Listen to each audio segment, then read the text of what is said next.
जरा सोचो, तुम बर्फीले मौसम में जमीन से कई फुट ऊपर फंस जाओ और दूर दूर तक तुम्हारी मदद के लिए कोई ना हो। कुछ ऐसा ही होता है हमारी आज की कहानी में। कहानी की शुरुआत एक स्की रिजॉर्ट से हुई, जहां डैन, उसका दोस्त जोई और उसकी गर्लफ्रेंड पार्कर एक स्की ट्रिप पर आए थे। डैन और जोई बचपन के दोस्त थे और वो हर साल इस पहाड़ पर स्की करने आते थे। जोई अक्सर लिफ्ट ऑपरेटर को अपनी बातों में फंसाकर उससे टिकट में डिस्काउंट ले लेता था, लेकिन इस बार लिफ्ट ऑपरेटर एक आदमी था तो उसकी खूबसूरती का जलवा तो नहीं चलने वाला। इसलिए दोनों ने पार्कर को उसके साथ फ्लर्ट करके टिकट सस्ती करवाने को कहा। वैसे जोई को डैन की गर्लफ्रेंड पार्कर कुछ खास पसंद नहीं थी और उसे ये बात भी बिल्कुल पसंद नहीं आई थी कि लॉन्डो की ट्रिप में इस छिपकली को साथ क्यों ले आया। डैन ने इसके लिए माफी मांगी और कहा कि अब भैया क्या बताएं, ठंड बहुत है, समझा करो।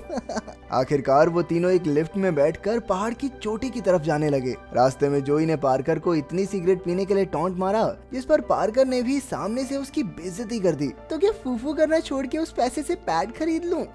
पागल, बहुत पैसे है मेरे पास। इधर बेचारा डैन बीच में बैठकर दोनों को संभालने में लगा था। तभी एकदम से लिफ्ट बीच में ही रुक गई। सभी लोग कंप्लेन कर रहे थे पर पार्कर एकदम चुपचाप बैठी हुई थी क्योंकि उसे ऊंचाई से बहुत डर लगता था। खैर कुछ देर बाद लिफ्ट फिर से चलने लगी और वो तीनों पहाड़ की चोटी पर पहुंच गए, लेकिन पार्कर की वजह से जोई और डैन हर बार की तरह मजे नहीं कर पा रहे थे क्योंकि उसे बिल्कुल भी स्की करना नहीं आता था और वो हर 2 मिनट में नीचे गिर जाती थी। इसी तरह उनका पूरा दिन निकल गया और फिर वो वापस आ गए। रात को रेस्टोरेंट में डैन और जो पिज्जा खाते वक्त अपनी खराब हुई ट्रिप के बारे में बात कर रहे थे। इस पर जो ने सुझाव दिया कि क्यों ना वो दोनों लास्ट वाली लिफ्ट पकड़कर फिर से स्की करने जाएं। वहीं पास खड़ी पार्कर ने उनकी सारी बातें सुन ली थी और उसने अपनी गलती के लिए उनसे माफी भी मांगी। ये सुनकर डैन को बुरा लगा और उसने एक बार फिर से पार्कर को साथ चलने को कहा। पार्कर ने एक बार तो मना भी किया, लेकिन डैन के बार बार कहने पर वो मान गई, जिसके बाद वो तीनों फिर से एक लिफ्ट पर पहुंचे। उनके लिफ्ट पर पहुंचने तक लिफ्ट बंद हो चुकी थी, पर तीनों ने हार न मानते हुए लिफ्ट ऑपरेटर से रिक्वेस्ट करना शुरू किया। उसने बताया भी कि एक बर्फीला तूफान आने वाला है तो लिफ्ट जल्दी बंद करनी पड़ेगी, पर आखिर में तीनों ने उसे $100 ज्यादा देकर मना ही लिया। उनके निकलते ही लिफ्ट ऑपरेटर के साथ काम करने वाले एक आदमी ने उसे अगले हफ्ते का शेड्यूल बताया, जिसे सुनकर वो लिफ्ट ऑपरेटर गुस्से में आ गया। अगले हफ्ते मैं नहीं आऊंगा, घर जाना है मुझे, मम्मी इंतजार कर रही मेरा, अभी उस मैनेजर के बच्चे से बात करके आता हूँ। पर जाते जाते उसने उस दूसरे आदमी को बताया कि अभी 3 लोग लिफ्ट पर बैठे हैं और उनके वापस आने से पहले लिफ्ट को बंद मत करना। पर तभी वहीं पास में 3 लोग स्की करते हुए आए तो उस आदमी को लगा कि यही वो 3 लोग होंगे और इसके बाद उसने लिफ्ट को बंद कर दिया। उधर डैन, जो और पार्कर को लगा कि शायद दिन की तरह ही लिफ्ट कुछ मिनटों के लिए रुक गई होगी। जो ने मदद के लिए आवाज भी मारी, लेकिन तब तक सभी जा चुके थे। अब धीरे धीरे तापमान गिर रहा था और तीनों को ठंड लगनी शुरू हो गई थी। कुछ ही मिनटों बाद वहाँ की सारी लाइट्स भी बंद हो गई और तीनों को समझ आया कि लिफ्ट अपने आप बंद नहीं हुई, किसी ने बंद कर दिया इसे। ऐसा होने पर पार्कर डर के मारे चिल्लाने लगी। उसे शांत करने के लिए डैन ने कहा, बाबू ऐसे रोते नहीं है बाबू, लाइट चली गई होगी, क्या हो गया, अभी आ जाएगी। तभी पार्कर को याद आया कि आज संडे है और स्की रिजॉर्ट तो अगले फ्राइडे खुलेगा, तो अगर कोई उन्हें बचाने नहीं आया तो अगले 5 दिन तक उन्हें इसी लिफ्ट पर रहना पड़ेगा। वो तीनों एक दूसरे को हौसला दे रहे थे, लेकिन तीनों को ही बहुत डर लग रहा था। कुछ समय बाद जोई को बाथरूम जाने की तलब महसूस हुई, लेकिन उसके पास वहीं से पेशाब करने के अलावा कोई चारा नहीं था। ये सब देखकर पार्कर बहुत अनकंफर्टेबल हो गई, लेकिन डैन चुपचाप बैठा रहा। और तभी लिफ्ट ऑपरेटर के कहे मुताबिक वो बर्फीला तूफान भी शुरू हो गया, जिससे उनकी परेशानियां और बढ़ गई। कुछ देर बाद उन्हें अपने नीचे एक बर्फ साफ करने वाली गाड़ी दिखी। उसे देखते ही तीनों मदद के लिए आवाज लगाने लगे, लेकिन ड्राइवर उन्हें सुन नहीं पा रहा था। तूफान ज्यादा होने की वजह से उसके सीनियर ने उसे वापस आने को कहा, पर उसके जाने से पहले उसका ध्यान अपनी तरफ खींचने के लिए उन्होंने अपना सामान भी उसकी तरफ फेंका, लेकिन इस सब का कोई फायदा नहीं हुआ। पार्कर ने सिगरेट पीने के लिए अपना ग्लव खोला तो वो फिसल कर नीचे गिर गया। उन्होंने हिसाब लगाया कि अब तो कोई चारा नहीं बचा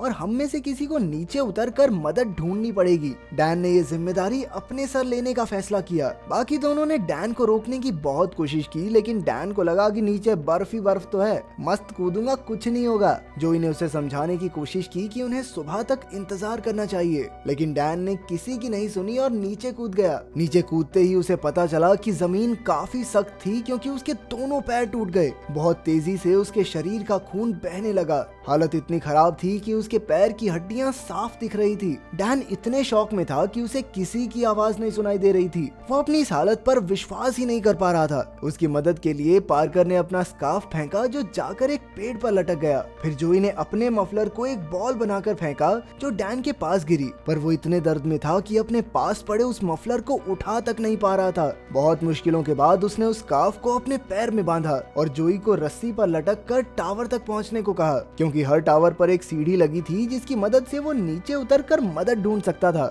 ये आइडिया पहले नहीं सोचा गया। जोई को खुद पर इतना भरोसा नहीं था कि वो लटक कर इतनी दूर तक चला जाएगा, लेकिन फिर भी उसने अपने दोस्त की जान बचाने के लिए एक बार कोशिश करने का फैसला किया। लेकिन तभी उन्हें भेड़ियों की आवाज सुनाई दी जिन्हें डैन के खून की महक आ गई थी। ये देखकर डैन जोर शोर से मदद के लिए चिल्लाने लगा, जिसकी वजह से भेड़ियों को उसे ढूंढने में कुछ खास मेहनत नहीं करनी पड़ी। उधर जोई ने रस्सी पर लटकने की कोशिश की, पर बर्फ की वजह से उसका हाथ फिसल रहा था। और तभी डैन ने एक भेड़िए को ठीक अपने सामने देखा, लेकिन उसमें कुछ भी कर पाने की हिम्मत नहीं थी। पार्कर ने अपना बोर्ड भेड़िए की तरफ फेंका, जिसकी वजह से वो वहाँ से भाग गया। पर कुछ ही मिनटों बाद डैन को भेड़ियों के पूरे झुंड ने घेर लिया। अब डैन समझ गया था कि वो कुछ भी कर ले बच नहीं पाएगा, इसलिए उसने जोई से कहा कि पार्कर को उसकी तरफ ना देखने दे, और फिर भेड़ियों ने उस पर हमला कर दिया। ऊपर जोई ने पार्कर को पकड़ कर रखा ताकि वो डैन की तरफ ना देख सके। कुछ देर बाद वहाँ बिल्कुल सन्नाटा हो गया और अब बस भेड़ियों की आवाजें आ रही थी।